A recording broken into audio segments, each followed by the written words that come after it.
Excellent début du week-end à toutes et à tous et bienvenue à cette grande édition du journal à langue française. Vous êtes en compagnie de Patrick Nilidandi. Tout de suite, l'essentiel de l'actualité. La première dame du pays, Madame Jeannette Kagame, a rehaussé de sa présence la cérémonie des remises de prix aux 951 filles les plus performantes, lauréates des 2 dernières années scolaires 2021-2022, 2022-2023. Cette cérémonie s'est déroulée ce jeudi à l'école Moumaragnondo Girl en district de Bugesera. Le détail avec Kassim Youssouf. La remise des prix aux filles les plus performantes est un programme de la Fondation Imbuto mis en place afin de féliciter et de soutenir les jeunes filles ayant été plus performantes aux examens nationaux de fin d'études primaires et secondaires et de promouvoir l'éducation de la jeune fille. La première dame, Jeannette Kagame, indique que la libération du Rwanda au cours des 30 dernières années se reflète dans différentes choses, notamment qu'actuellement, la jeune fille jouit des mêmes opportunités que celles de son frère en ce qui concerne la scolarisation jusqu'au niveau universitaire, ajoutant que la raison qui explique le fait que des efforts soient toujours déployés dans l'éducation de la jeune fille, c'est qu'il y a encore là où il y a des choses qui l'entravent, telles que des grossesses non désirées, des conflits familiaux et l'abandon de l'école suite à des responsabilités familiales, notamment des tâches domestiques. La première dame, Jeannette Kagame, a en outre félicité le progrès déjà réalisé dans l'éducation de la jeune fille, surtout qu'au cours des 10 dernières années, le nombre de jeunes filles inscrites à l'école primaire a augmenté de 12% et de 45% à l'école secondaire.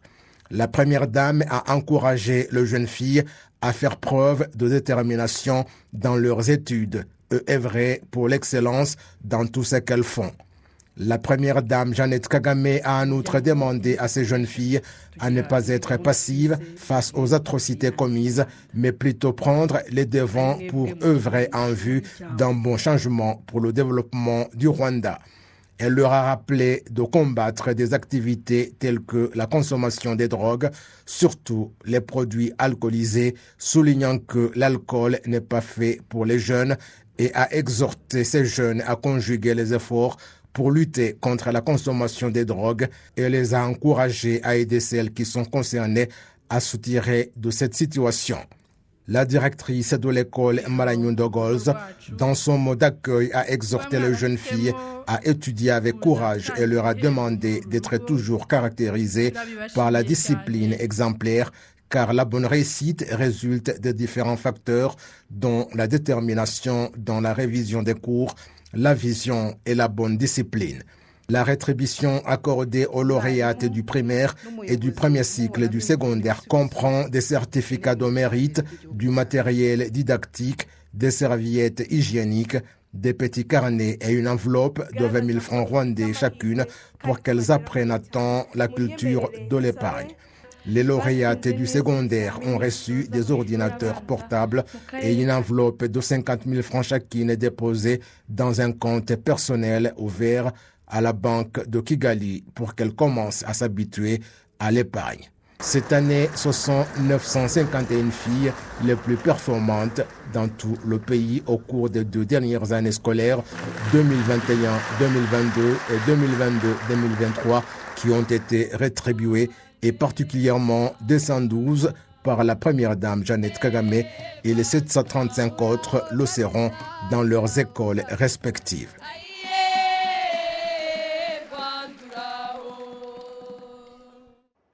En ce début du week-end, parlons art avec le musée d'art de Kanombe, en district de Kichukiro, qui a procédé jeudi à l'exposition des photos inédites qui relatent l'histoire de la culture de Rwandais. L'Académie du patrimoine culturel du Rwanda indique que de telles photos est donc dans la préservation de la culture et de l'histoire du Rwanda, comme nous le relate Kassim Youssouf. Cette exposition photo est conjointement organisée par l'Académie du patrimoine culturel du Rwanda et le Centre suisse de développement et de coopération qui a beaucoup contribué à la collecte et le traitement artificiel de ces photos. Les 100 photos exposées ont été prises entre 1930 et 1980 et relatent l'histoire de beaucoup de choses en rapport avec la vie sociale des Rwandais, la culture et la beauté du Rwanda. Le directeur général de l'Académie du patrimoine culturel du Rwanda, l'ambassadeur Robert Masozera, indique que ces photos ont été prises à l'époque où les Rwandais n'avaient pas de moyens de les conserver, de façon que le pays n'a pas d'héritage en matière de photos et en matériel audio, raison pour laquelle des recherches se poursuivent partout sur le territoire national, car c'est important pour le pays de les avoir. L'acquisition de ces photos est très importante pour nous, pour le Rwanda, parce qu'elle va permettre la conservation des photos, leur promotion et leur transmission aux générations futures. Et en plus de cela, c'est un projet très important parce que vraiment on avait des lacunes dans nos archives, et simplement parce que à l'époque, les Rwandais, il y avait très peu de Rwandais, très peu des institutions qui avaient même une caméra pour prendre des photos. Les photos qu'on a actuellement dans nos archives ont été acquises en provenance de nos partenaires européens. Alors voilà, c'est ça qui justifie l'importance de ces photos.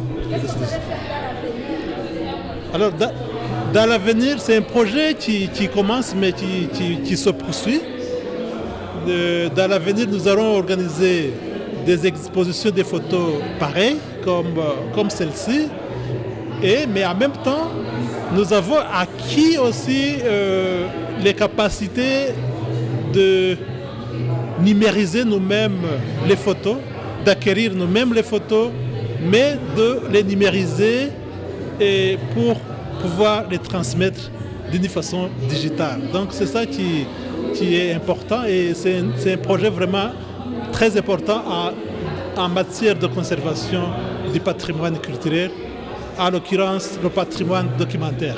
Le directeur du Centre régional suisse de développement et de coopération, Dr Marc Dos Santis, indique qu'il est essentiel de disposer des photos qui relatent l'histoire du pays et sa culture pour que les générations futures puissent connaître ce qui a caractérisé leur pays, ajoutant que chaque photo raconte une histoire particulière et importante que les gens devraient connaître. Nous sommes convaincus que l'art et la culture sont des piliers qui montrent qui nous sommes et quelle est notre origine. C'est un miroir qui reflète nos valeurs, notre culture et ce que nous voulons atteindre. À travers l'art et la culture, nous parvenons à créer quelque chose. Nous débattons sur notre histoire et nous y trouvons beaucoup de choses que nous partageons. Lorsque nous investissons dans la culture, nous préparons un avenir meilleur. Certains participants à cette exposition photo admettent avoir été satisfaits par ce qu'ils ont vu qui relate la culture rwandaise et l'histoire du pays. When you come, you go to see what happened after the genocide.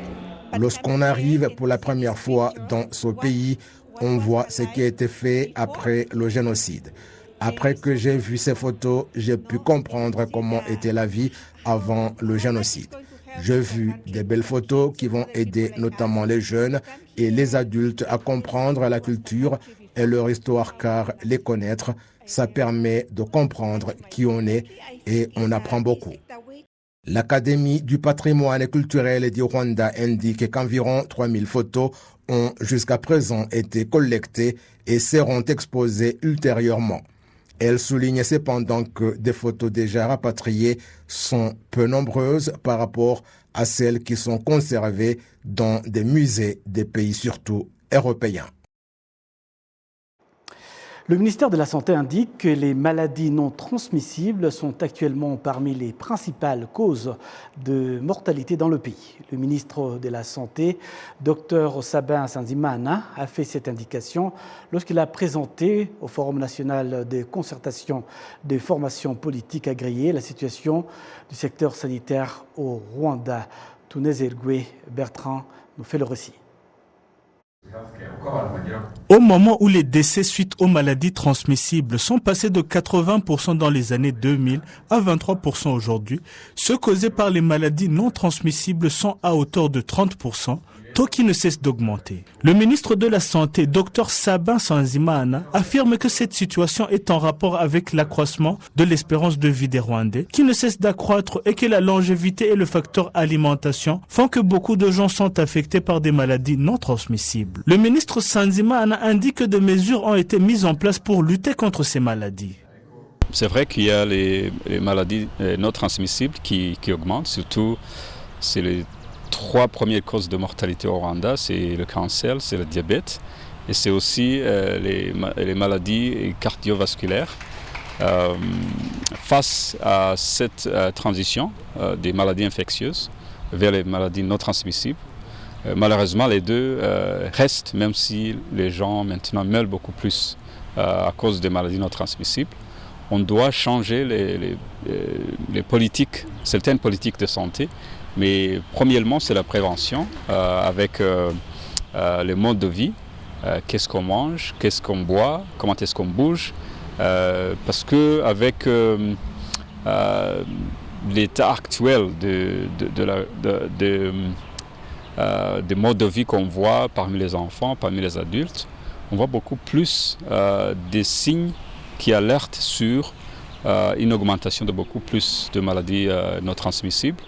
Avec l'excès de poids, avec la consommation du sucre et du sel, des boissons alcoolisées, la sédentarité. Il y a beaucoup d'éléments qui montrent qu'on doit changer, on doit travailler beaucoup plus sur comment on explique à la population qu'on ne fait pas face seulement aux moustiques, à la malaria, au VIH, à la tuberculose.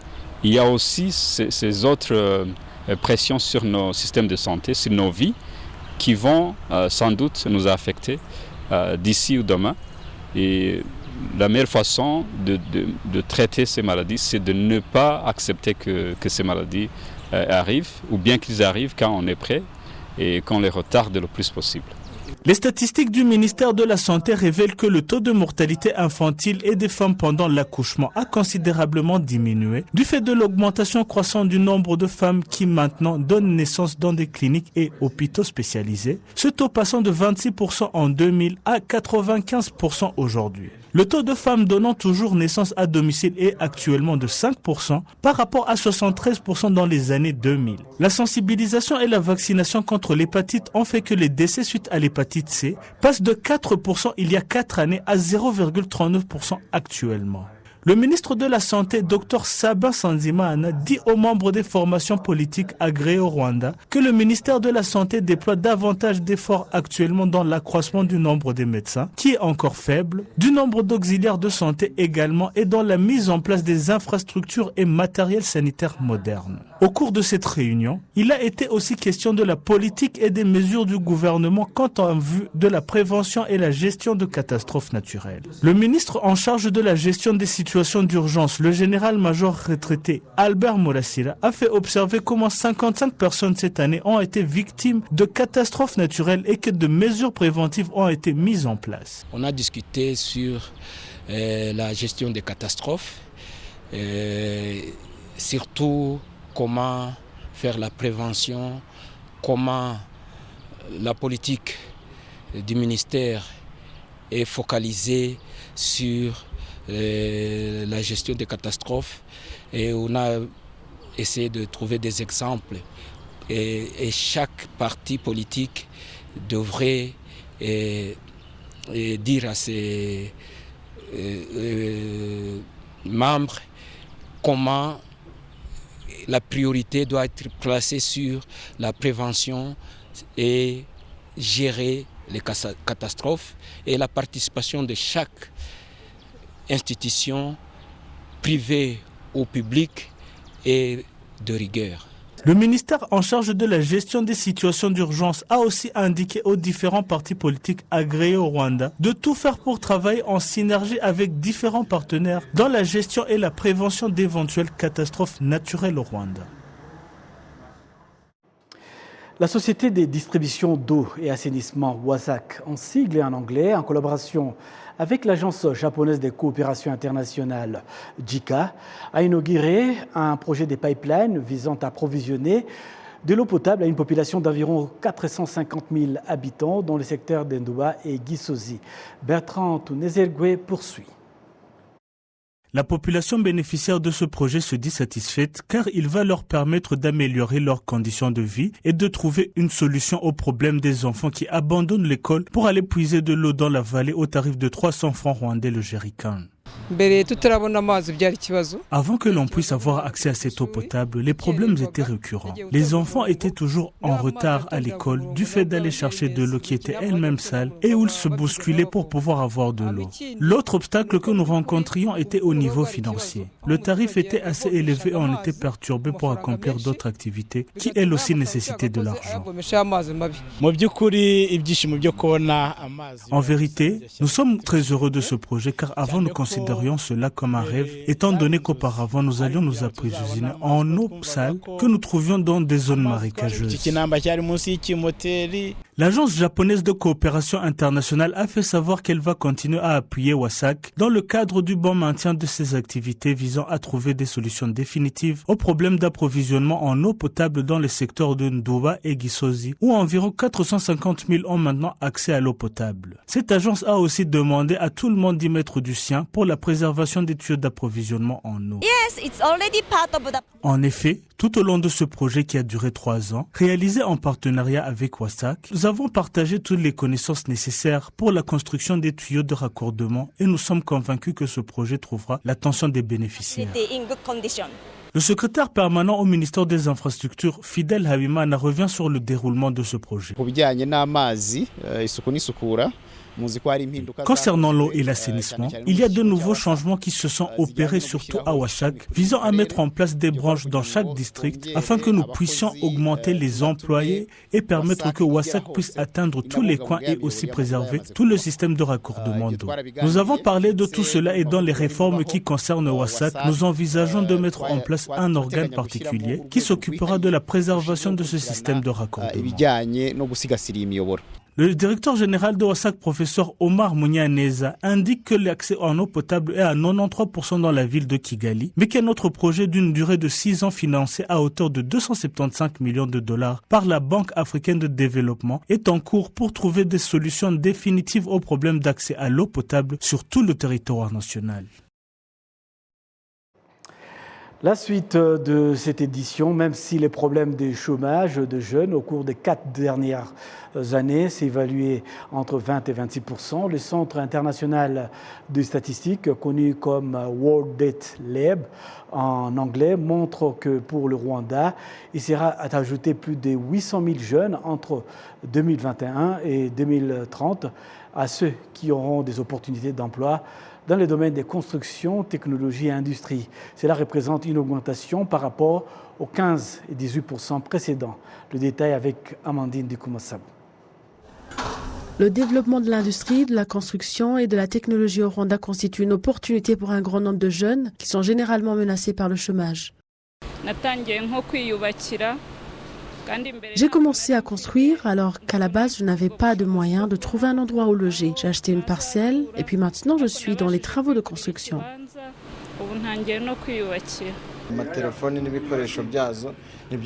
Les téléphones et tout accessoire relatif, c'est ce qui constitue mon gagne-pain. J'en tire le minerval des enfants, je pourvois à mes besoins et ceux de ma famille. La technologie a positivement transformé notre vie.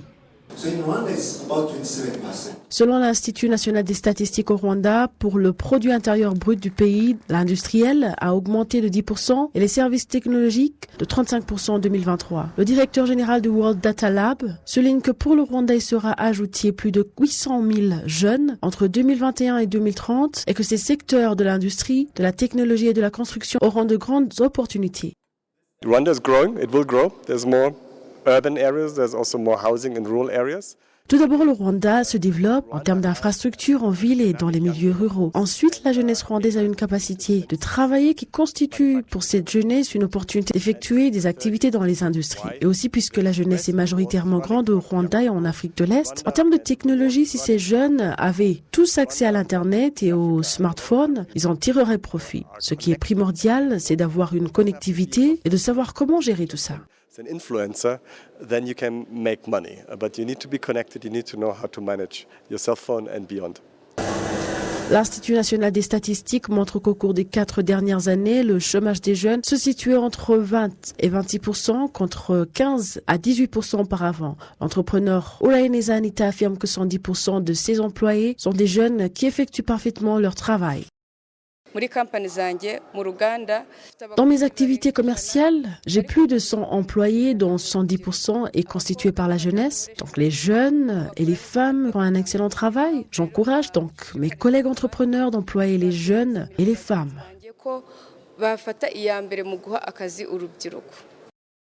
Le chef de département chargé du renforcement de capacité dans l'agence rwandaise de développement, RDP en siglé en anglais, parle de certains obstacles chez les jeunes qui cherchent de l'emploi.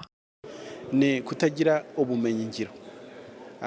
manque de connaissances professionnelles est un grand obstacle. Ils peuvent suivre des cours et ne pas acquérir de connaissances professionnelles alors que c'est ce qui est nécessaire sur le marché de travail.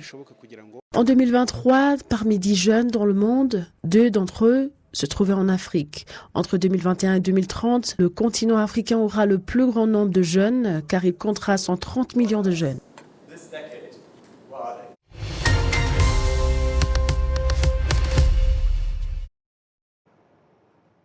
Parlons à présent changement climatique avec notamment la hausse de la température mondiale et les conséquences sur les humains. Les habitants qui sont souvent plongés dans la désolation par les catastrophes suite à la crue de la rivière Sebeya en district de Rubavu, nous sommes à l'ouest du Rwanda, sont confiants que les murs de soutènement et les ponts qui sont construits sur cette rivière vont réduire l'intensité des catastrophes qui causent les précipitations abondantes de la grande saison de pluie. Les détails avec Kassim Issouf. Différentes activités de construction sont en cours sur la rivière Sebeya, notamment le pont qui va au diocèse de Nyundo dans le secteur de Nyundo. Dans moins de 2 semaines, les murs de soutènement seront prêts du côté haut pour que la rivière Sebeya ne déborde pas vers les habitants ou vers la route et le bas-côté. Nous allons poursuivre les travaux jusqu'au pont se trouvant à l'école d'art afin d'élargir le lit où l'eau de la rivière va couler. Les travaux de construction du pont se font concomitamment avec ceux des murs et d'autres ponts à différents endroits de la rivière. Tout près du centre de négoce de Mahoko à Nyamirambo, Kiribata et Gisenyi, la crue de la rivière Sebeya a à maintes reprises plongé les habitants dans la désolation en emportant la vie des citoyens et causant des dommages à des biens. Les travaux de construction des ponts et des murs sont achevés et les habitants vivant à proximité espèrent que ces constructions vont réduire l'intensité des catastrophes dues à la rivière Sebeya.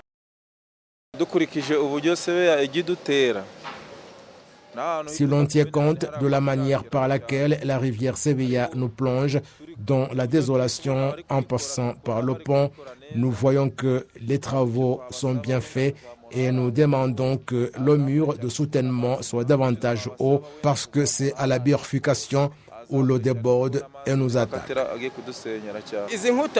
Nous trouvons qu'avec ces murs, la rivière Sebeya n'aura plus de force de nous causer du tort. Les habitants sont satisfaits de ce qui est déjà fait, mais estiment que pour se protéger de manière durable contre la crue de la rivière Sebeya, il faudra construire des murs soudés autour de cette rivière depuis le secteur de Kanama jusqu'à Nyundo. Il y a plusieurs endroits où l'eau de la Sebeya déborde, notamment chez Guido et Djaribu à Nyundo. Si ce mur va jusqu'à Mahoko, il sera encore mieux parce que l'eau n'aura pas de brèche où passer. L'Office rwandais de gestion des ressources naturelles en eau indique que suite à l'état de la rivière Sebeya, il n'est pas possible de construire un mur soudé, mais qu'on va colmater les endroits par où la rivière déborde en construisant des murs de 300 mètres de hauteur. L'Office rwandais de gestion des ressources naturelles en eau indique avoir déjà construit à la rivière Sebeya un mur d'un kilomètre et 600 mètres, mais de manière durable, il est en train de fournir des efforts dans la mise en place des étangs pour la conservation de l'eau de crue pendant les périodes d'abondantes précipitations.